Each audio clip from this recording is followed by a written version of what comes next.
자, 미국 증시의 분위기를 생생하게 전해드리겠습니다. 이항영의 월가이드 시간이고요. MTN 이항영 전문위원 함께하겠습니다. 어서 오세요. 네, 안녕하세요. 네, 안녕하세요. 지난 금요일 뉴욕 증시가 또 굉장히 큰 폭의 하락을 보였어요. 미국 증시 어떻게 보셨어요? 한마디로 폭락 장세가 연출된 것이 지난 주말의 모습이었습니다. 그 중심에 역시 그 전날 밤에 발표된 아마존의 어떤 주가의 급락이 있었습니다. 2006년 이후 하루 폭으로는 사상 최대 폭으로 아마존이 떨어졌습니다. 무려 14%나 하락하면서요. 결국 나스닥의 4%가 넘는 하락을 가져온 직접적인 계기가 됐다라고 해도 뭐 틀림이 없을 것 같습니다. 11개 섹터가 모두 내렸습니다. 이미 소비재 기술주 같은 경우에는 거의 5% 넘나들게 주가가 폭락한 하루가 됐습니다. 원자재 쪽에서는 유가는 이제 소폭 하락한 반면에 금값은 소폭 반등하기도 하면서 약간 엇갈리는 모습을 보여주고 있고요. 이번 주에 이제 드디어 연준의 정책 금리가 발표될 텐데요. 10년물 금리는 3일째 상승하는 모습을 보이면서 다시 2.9%를 넘는 그런 모습을 보이고 있습니다. 미국 달러는 그나마 소폭 하락했지만 큰 의미는 없는 그런 수준이 되겠고요. 앞서도 많은 분들이 얘기하셨겠지만 개인 소비 지출이 6.6%가 상승했습니다. 전월에는 6.3%였고요. 특히 이제 가장 중요한 근원 소비 지출은 5.2%라서 전월 대비 전월은 5.3%였기 때문에 조금 진정된 것은 그나마 다행스러운 모습이었지만 시장에 전혀 반영될 분위기는 아니었습니다. 네, 알겠습니다. 자, 그러면 이제 그 주식 얘기를 좀 본격적으로 해볼 텐데 미국 증시가 정말 공포의 금요일이라고 일컬을 정도로 굉장히 큰 폭의 하락을 보였거든요. 주된 하락 요인들, 아마존, 애플 이런 것들을 빼놓을 수가 없겠죠? 맞습니다. 애플과 아마존이 전일 이제 장 마감 후에 이제 실적을 발표한 거 아닙니까? 애플은 무려 3.6%가 떨어졌습니다. 실적 자체는 상당히 긍정적이었지만 현재 진행되고 있는 2분기에 한 90억 달러 정도의 매출이 좀 손실될 수 있다. 네. 그것은 이제 두 가지 요인이 있겠죠. 공급망 이슈가 있겠고 중국에서의 지금 작금의 상황으로 수요가 둔화될 수 있다라는 어떤 시기적 요인이 겹쳐 있었는데요. 90%라 그러면 전체적으로 매출 한 10% 정도 해당됩니다. 지금 1분기 실적 기준을 보면 투자 의견은 변화는 없었지만 최소 한 곳은 목표 주가를 상향했지만 또 네 곳은 내리기도 하는 것이 실적 발표 이후의 상황이었습니다. 이제 아마존이 문제가 되겠는데요. 15년 만에 최대 폭을 하락을 했습니다. 매출 증가세가 둔화였고요. 리비안 부분에 큰 폭의 적자로 돌아왔으면서 전체적으로 발표된 수치는 적자로 돌아섰습니다. 투자 의견 변화는 없지만 최소 20곳이 단 한 곳도 예외 없이 의견을 낸 것이 모두 목표 주가를 내리는 모습을 보여주었기 때문에 그만큼 아마존 같은 그런 거대 기업의 주가 하락이 결국은 시장의 투자 심리를 끌어내렸다라고 일단 이해하시면 되겠습니다. 그러다 보니 S&P 500개 주식 중에서 불과 13개 종목만 상승했습니다. 이건 S&P 500의 히트맵인데요. 그냥 간단하게 섹터별로 제가 구분을 잘 되는 걸 갖고 왔는데 특히 기술주 중에서는 웨스턴 디지털이라고 해서 이제 예전에 보면 하드디스크라는 게 요즘 이제 클라우드 쪽으로 하지만요. 이쪽 한 종목만 빼놓고는 모두 시뻘건 모습이 되겠고요. 나스닥 100이죠. 흔히 얘기하는 QQQ. 대한민국에서 제일 많이 갖고 있는 주식 중 하나가 3배짜리 QQQ 올라가는 쪽. QQQ는 많이 갖고 있어요. 거기에 이제 베이스가 되는 건데요. 7개 종목만 상승하고 역시 전부 내렸습니다.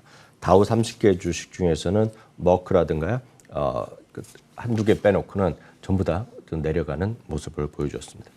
와, 그러다 보니까 지난 4월 한 달 동안 나스닥 지수가 굉장히 크게 내렸어요. 한 달 동안 13.3% 가까이 급락했는데 자, 그러면 이게 어느 정도의 하락폭일까요, 이게? 엄청난 하락이죠. 2008년 그러니까 리만 사태잖아요. 네네. 그 리만 사태 기억도 못 하신 분이 젊은 분들도 많으실 텐데 하여튼 그때 충격적인 전 세계의 어떤 채권을 갖고 그 월가에서 이제 좀 너무 과도하게 투자해서 이렇게 생긴 건데 복잡한 계산법이 있지만은 여튼 그때 이후 최대 폭으로 하락하는 거였습니다. 그러니까 월간 보면 이렇게 떨어질 정도가 없는 거죠. 이게 연간 13% 오르기도 쉽지 않은데 한 달 만에 이렇게 떨어지는 것 자체는 엄청난 하락이었다 보셔야 되겠고요.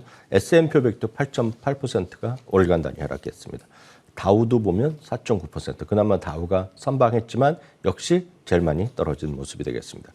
3대 지수의 이제 연간으로 보면 연초 이후에도 S&P 500이 13.31%가 떨어졌는데요.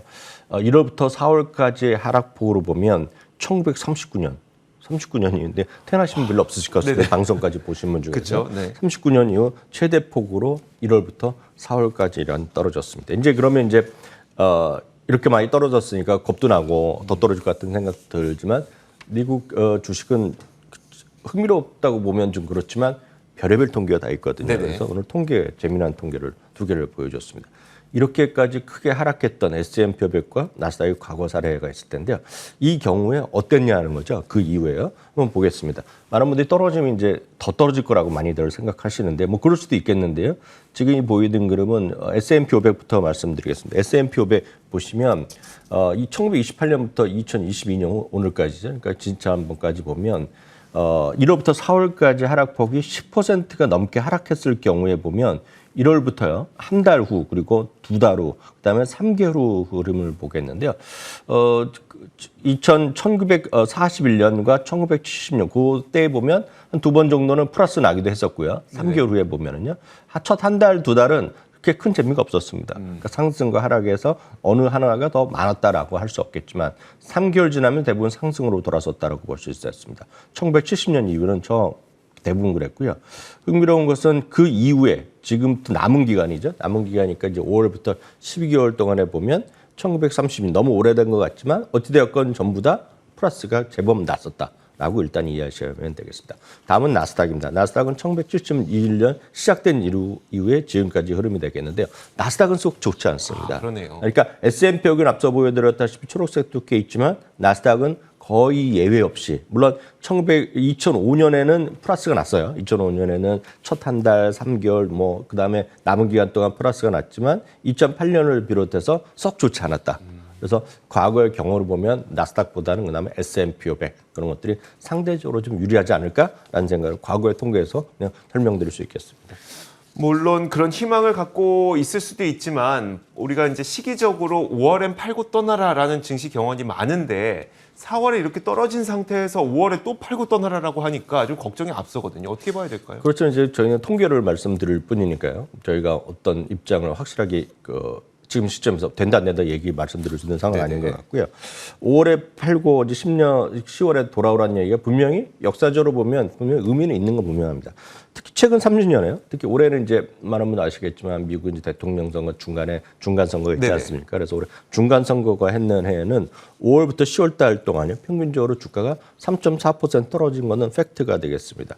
그럼 이제 단순하게 지금 주식을 팔고 현금을 갖고 가거나 아니면 채권을 사는 게 맞을까 하는 또 질문하실 수 있겠는데요. 그렇게 떨어진 기간 동안에요. 흥미로운 것은 필수 소비재는 헬스케어. 요즘 이런 것들이 방어적 섹터라고 불려드리는 것도 아닙니까? 그런 것들은 그런 5월에 팔고 10월에 많이 것들이 전체적으로 떨어졌을 때 이들은 오히려 올랐고요. 상승 확률이 이들 섹터의 상승 확률은 100%였다는 걸 보셔야 되겠고요. 참고적으로 보면요. 연중 평균 조정폭과 1년 반등폭으로 보면 참고적으로 지금 13.3%가 S&P 500이 연초 대비 떨어졌는데요. 이 미드텀 있는 지금 올해 같은 두 번째 경우에는요. 평균 하락폭이 최대 하락폭이 17.1%였고요. 그 이후 1년 동안 또 32%가 반등했다는 것도 이런 좀 보시면서 대응하시면 좋을 것 같습니다. 그러면 이 5월 시장에 대해서 월가에서는 어떻게 바라보고 있을까요? 큰 틀에서 보면 5월 시장에 대해서 지금 넉넉하게 시장에 마음 놓고 있을 수는 없다는 것이 대부분의 시각이죠. 네. 특히 이제 주초에 있는 이번 주에 있는 결국은 연준의 FOMC 회의도 있을 것이 되겠고요. 네네. 그리고 실적 시즌은 현재 진행형이라는 것을 분명히 염두에 두시면 좋을 것 같습니다. 그리고 인플레이션의 피크에 대한 논란이 아직은 성급하잖아요. 그래서 그런 것들을 보시면 될 것 같습니다. BMO에서는요, 2분기 실적이 생각보다 견조하고 연간 전망은 계속 올라가고 있지만 지금 그런 얘기들이 나올 수가 없는 얘기죠. 왜냐하면 여전히 인플레이션이라든가 연준의 이런 시각이 모두 악재가 잠재적인 악재가 시장을 긍정적인 소식을 압도하고 있다고 보고 있습니다. 반면에 와튼 스쿨의 제레미 스겔 교수 같은 경우에는 이런 얘기를 이분이 요즘 자주 나오는데요. 현재 주식시장이 바닥이라고 자기가 확언할 수는 없다는 얘기죠. 바닥인 건 누구나 알 수는 없겠으나 장기 투자자에게는 지금은 매력적이라는 것은 분명합니다. 왜냐하면 고점 대비 지금 13%가 지금 S&P 100이 떨어져 있습니다. 그리고 12개월 예상 실적 기준 PR이 지난 금요일 기준으로 목요일 기준으로 18.1배였고요. 정확하게 금요일 종가 기준을 보면 18배가 이하인 17.9배까지 떨어져 있거든요. 네. 평균적으로 최근 5년 동안의 평균이 18.5배, 6배거든요. 그렇기 때문에 시장 평균보다도 훨씬이라는 표현은 그렇지만 상당히 좀 낮아져 있기 때문에 분명히 저평가이고 장기 투자에게는 매력적인 게 분명하다 이런 얘기를 하고 있습니다. 네, 알겠습니다. 자, 이렇게 지난 금요일 시장에 대해서 월가에서 어떻게 바라보고 있는지 저희가 정리해드렸습니다. 자, 지금까지 이항용의 월가이드 시간이었고요. MTN 이항용 전문위원과 함께 이야기 나눠봤습니다. 고맙습니다.